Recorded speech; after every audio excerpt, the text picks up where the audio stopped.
গঙ্গার এই পার আর ওই পার, কতটুকুই বা তফাত।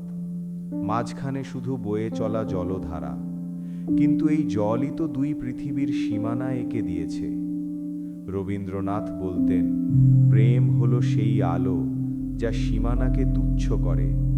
আর শরৎবাবু বলতেন, এই সমাজই হলো সেই দেওয়াল যা প্রেমের সমাধি গড়ে।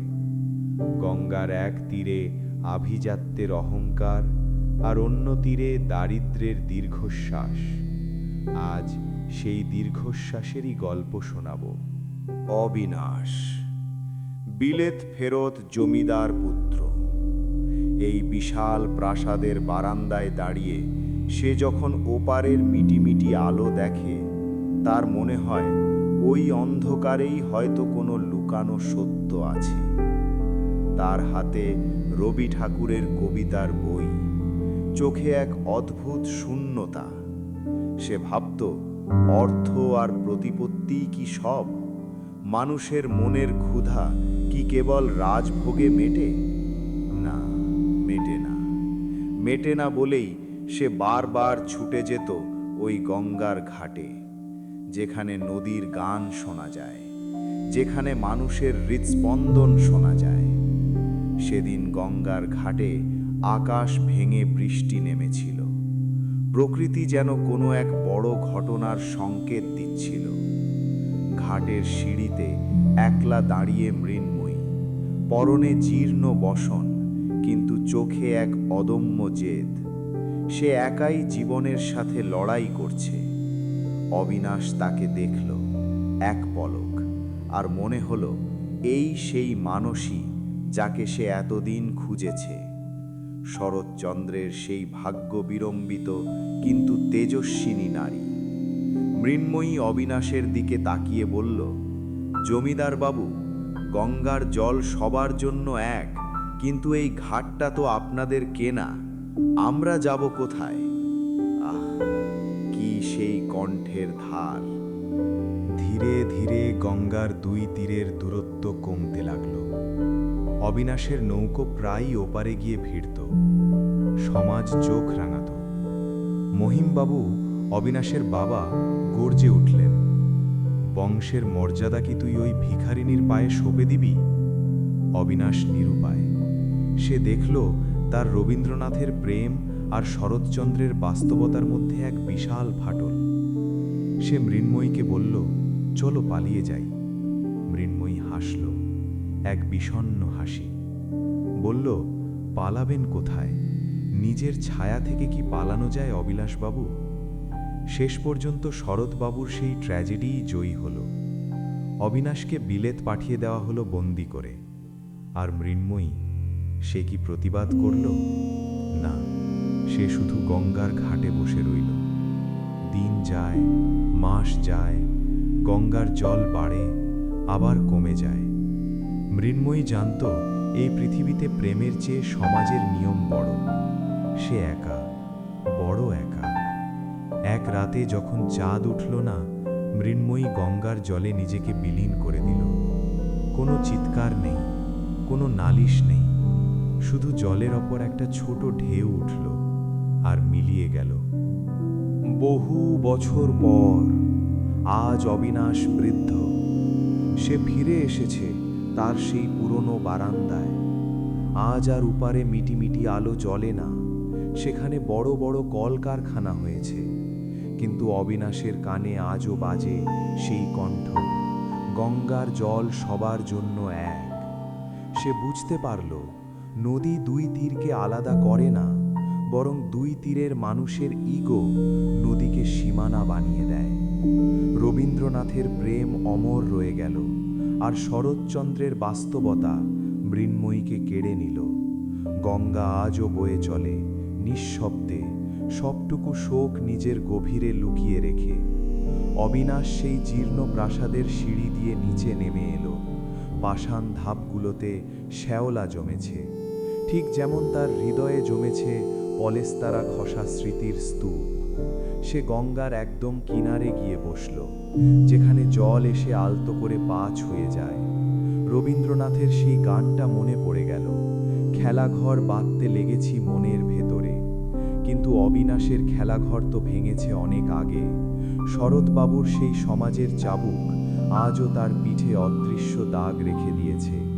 সে পকেট থেকে একটা পুরনো মল বের করল, রূপোর মল। ওটা মৃন্ময়ীর ছিল। সেদিন ঝড়ের রাতে কুড়িয়ে পেয়েছিল সে। আভিজাত্যের মোহে যা কোনোদিন ফেরত দেওয়া হয়নি। আজ সেই মলের ঝংকার যেন গঙ্গার হাওয়ায় মিশে এক অদ্ভুত হাহাকার তুলছে। হঠাৎ এক বৃদ্ধ মাঝির কণ্ঠ শোনা গেল। খুঁজছেন নাকি কাউকে কর্তা? অবিনাশ চমকে উঠল। মাঝির মুখে বলি রেখা, ঠিক যেন গঙ্গার ঢেউয়ের মানচিত্র। মাঝি হাসল, এক করুণ হাসি। সে বলল, এপারে যারা হারায় ওপারে তাদের পাওয়া যায় না বাবু। গঙ্গা মাঝখানে বড় দেওয়াল তুলে রেখেছে। অবিনাশ স্তব্ধ হয়ে রইল। এই তো সেই বৈষম্য, এপার আর ওপার, ধনী আর দরিদ্র, শিক্ষিত আর অশিক্ষিত। রবীন্দ্রনাথ শিখিয়েছিলেন বিশ্ব মানবতা, কিন্তু শরৎচন্দ্র তাকে দেখিয়ে দিয়ে গেছেন বাস্তবতার নিষ্ঠুর দেওয়াল। অবিনাশ মাঝিকে জিজ্ঞেস করল, সে কি আর ফেরে না? মাঝি আকাশের দিকে তাকিয়ে বলল, ফেরে বাবু, তবে মানুষ হয়ে নয়, কুয়াশা হয়ে। অবিনাশের চোখ ভিজে এলো। অবিনাশ চিৎকার করে বলতে চাইল, মৃন্ময়ী, আমি ফিরেছি, আমি সব ছেড়েছি। কিন্তু প্রতিধ্বনি ছাড়া আর কেউ উত্তর দিল না। সে উপলব্ধি করল, সময় কারো জন্য অপেক্ষা করে না। শরৎচন্দ্রের গল্পের সেই ট্র্যাজিক হিরোদের মতো সেও আজ বড্ড দেরি করে ফেলেছে। আভিজাত্যের যে তরি নিয়ে সে গর্ব করত, আজ সেই তরি ফুটো হয়ে ডুবে যাচ্ছে অনুশোচনার অতল জলে। রবীন্দ্রনাথের শান্তিনিকেতনী শান্তি তার জন্য নয়, তার কপালে লেখা কেবল শরৎবাবুর শ্রীকান্তর মতো যাযাবর একাকিত্ব। সে রূপোর মলটা গঙ্গার জলে ছুঁড়ে ফেলে দিল। একটা শব্দ হলো, টুপ। ব্যাস, সব শেষ।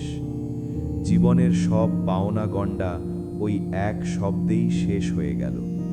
রাত বাড়ছে, গঙ্গার উপরে কুয়াশার চাদর ঘনীভূত হচ্ছে। অবিনাশ একা দাঁড়িয়ে আছে ঘাটে। দূরে কোথাও একটা বিসর্জনের বাজি বাজছে, যেন জীবনের বিসর্জন নাকি স্বপ্নের।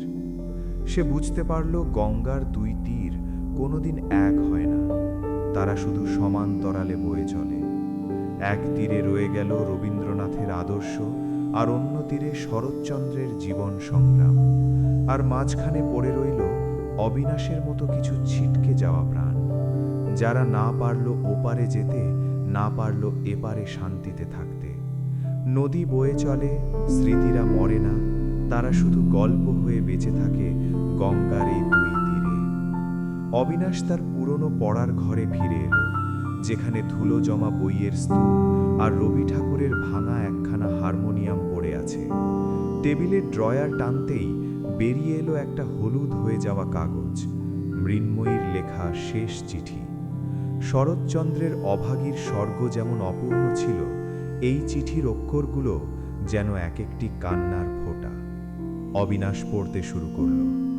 জমিদার বাবু, আপনি শিখিয়েছিলেন আকাশ দেখতে, কিন্তু মাটির টান যে বড় শক্ত।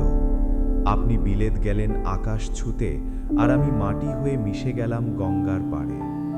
চিঠিটা বুকের ওপর চেপে ধরল অবিনাশ। এ কি প্রেম, নাকি এক জন্মের অভিশাপ? রবীন্দ্রনাথের কবিতায় যা মিলন, শরৎবাবুর বাস্তবে তা কেন এমন রক্তক্ষরণ? মাঝ রাত, কুয়াশা এত ঘন যে গঙ্গার ওপারে আর দেখা যাচ্ছে না। অবিনাশ একা একটা ডিঙি নৌকায় উঠে বসল। কোনো মাঝি নেই, শুধু সে আর তার একাকিত্ব। বৈঠার শব্দে গঙ্গার নিস্তব্ধতা ভেঙে যাচ্ছে। ছপ ছপ ছপ। সে ভাবছে, আজ যদি ওপারে যায় তবে কি মৃন্ময়ীকে খুঁজে পাবে, নাকি ওপারটা কেবলই এক মরীচিকা? হঠাৎ মনে হলো কুয়াশার আড়াল থেকে কেউ ডাকছে, আসুন জমিদার বাবু, খেয়া পার হতে দেরি হয়ে গেল যে। অবিলাসের শরীর শিউরে উঠল। এ কি বিভ্রম নাকি ওপারের ডাক? অবিনাশ তার গায়ের দামি শালটা টেনে খুলে গঙ্গার জলে ভাসিয়ে দিল। তার সোনার আংটি, বিলেতি ঘড়ি সব একে একে বিসর্জন দিল সে আজ মুক্ত হতে চায়। রবীন্দ্রনাথের সেই বলিকার মতো ডানা মেলতে চায়, কিন্তু তার ডানা যে শরৎচন্দ্রের কঠিন বাস্তবতায় আগেই কাটা পড়েছে। সে চিৎকার করে বলল, এই নাও তোমার আভিজাত্য, এই নাও তোমার বংশের গৌরব। আজ আমি শুধু এক নিঃস্ব প্রেমিক। নদীর ওপার থেকে এক দীর্ঘশ্বাস ভেসে এলো যেন। গঙ্গা আজ যেন এক বিশাল চিতা, যেখানে দুই তীরের স্বপ্নগুলো পুড়ে ছাই হয়ে যাচ্ছে। ভোর হয়ে আসছে, পর্ব আকাশে হালকা সিঁদুরে আবহাওয়া। অবিনাশের নৌকা আজ আর তীরে ফেরেনি। সে মাঝ নদীতে স্থির হয়ে দাঁড়িয়ে আছে। দূরে মন্দিরে শঙ্খ বাজছে, আর ওদিকের মসজিদে আজান শোনা যাচ্ছে। গঙ্গার জল কিন্তু কারোর মধ্যে বিভেদ করছে না। অবিনাশ চোখ বুজল। সে অনুভব করল মৃন্ময়ী তার পাশেই বসে আছে, ঠিক সেই ঝড়ের রাতের মতো। রবীন্দ্রনাথ আর শরৎচন্দ্র দুজনেই আজ এক বিন্দুতে মিলে গেল। প্রেম যেখানে শেষ হয়, সেখান থেকেই বোধহয় অনন্তের শুরু। গঙ্গার দুই তীর আজও আছে, চিরকাল থাকবে। এক তীরে দালান ওঠে, অন্য তীরে ঘর ভাঙে। এক তীরে রবি ঠাকুরের গান বাজে, অন্য তীরে শরৎবাবুর দুঃখের কথা মালা গাঁথে। কিন্তু মাঝখানের এই জলধারা জানে, মানুষ অমর নয়, তার অহংকারও নয়। শুধু থেকে যায় এই বয়ে চলা নদী, আর মাঝে মধ্যে ভেসে আসা এক মাঝির সুর।